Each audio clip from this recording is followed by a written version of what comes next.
Start. పడమటి తండా ఎన్టీఆర్ తండా ప్రజలకి నా యొక్క నమస్కారాలు.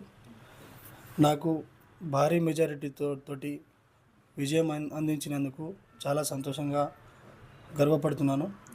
ఈ విజయానికి కారణకులైన యువకులు కానీ, పెద్ద మనుషులు కానీ, మహిళలు కానీ ముఖ్యంగా నాకు చాలా ప్రోత్సహించి విజయాన్ని అందించారు.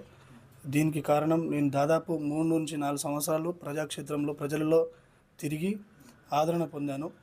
ఏదైతే నేను మంచి పనులు చేశానో ఆ మంచి పనుల వల్లనే నేను ఈరోజు గెలిచాను. కాబట్టి దాదాపు 7-8 లక్షలతోటి వాటర్ ఫిల్టర్ ఫ్రీగా నేను ఉన్నన్ని రోజులు వాటర్ ఫిల్టర్ నీళ్ళు ప్రతి ఒక్కరికి ఇంటింటికి చేరవేస్తానని హామీ ఇవ్వడం జరిగింది. ఇంకోటి మంచికి కానీ, పెళ్ళికి కానీ, హాస్పిటల్ కానీ, ఏదైనా అకస్మాత్తుగా కారణాల వల్ల చనిపోతే కానీ వాళ్ళకి ప్రతి ఒక్కరికి హెల్ప్ చేశాను.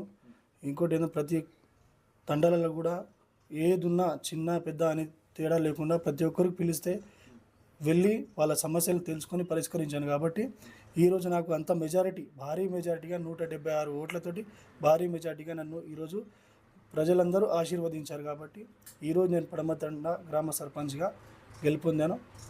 ఇంకా ముందు కూడా ఏ పదవి లేకుండా ఇన్ని పనులు చేశాను. ఇంకా ఇప్పుడు పదవి వచ్చింది కాబట్టి ముందు నేను ఏదైతే 11 హామీలు ఇచ్చానో ఆ 11 హామీలు ఖచ్చితంగా 5 సంవత్సరాలలో ఖచ్చితంగా తీరుస్తాను. ఏవైతే ముందు ఉన్నాయి, పెళ్ళిళ్ళకి కానీ, పుస్తెం మెట్టలు కానీ, ఇప్పుడు ఆడపిల్ల జన్మిస్తే 11,000 కానీ, పెన్షన్ ఇంతకుముందు నాగారంలో తీసుకునేవాళ్ళు, ఇప్పుడు పడమటి తండా గ్రామ పంచాయతీ వద్ద పెన్షన్ ఇప్పిస్తానని హామీ ఇవ్వడం జరిగింది.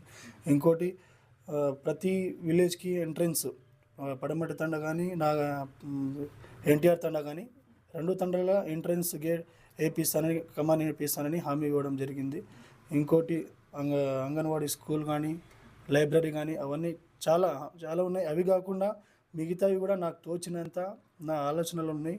అవన్నీ నేను ఖచ్చితంగా, ఎందుకంటే చదువుకున్న వాడిని ఉన్నా కాబట్టి నాకు ఎంతవరకు సాధ్యమవుతుందో అంతవరకు ఇంకా కేంద్ర ప్రభుత్వం నుంచి కానీ, రాష్ట్ర ప్రభుత్వం నుంచి కానీ నిధులు తీసుకొచ్చి ఈ తండని చక్కదిద్దాలని ఒక ఆశయం ఉంది.